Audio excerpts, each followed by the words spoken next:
Bon début de la semaine waaw di féliciter sunu Lion sunu équipe nationale locale bi waaw di leen féliciter di kontaan waaw nous sommes champions d'Afrique waaw Sénégal instant yi macha allah waaw jël nañ ko si équipe nationale A bi jël ko si beach soccer bi jëlaat ko ci kii bi ak tournoi IFOA femme dames yi tamit ñi am mbégte bu baax a baax a baax waaw di féliciter Pape Thiaw bu baax a baax ñi am mbégte moom tamit si moom bu baax a baax waaw gis nañ ni def na performance bu baax bu rafet waaw fekk na équipe bu gëj a dem mu yóbbu ko ba yóbbu ko romb ko fu mu musta dem ba indil ko lu mu musta am muy coupe kon loolu dañ ko siy jaajëfal di jaajëfal ndaw ñi di wax ni juste rek ñañ dooleel équipe nationale yi di dooleel football local bi waaw parce que tamit dina tax ëllëg yu mel nii Sénégal di ci mën a dégg ba en même temps tamit dina tax suñu joueurs yi nga xam ni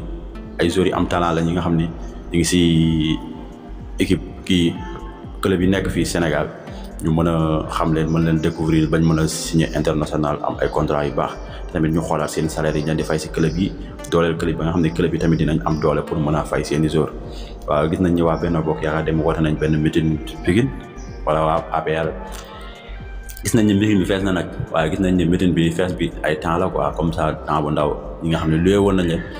ñëpp delluwaat nañ comme niñ koy faral di defee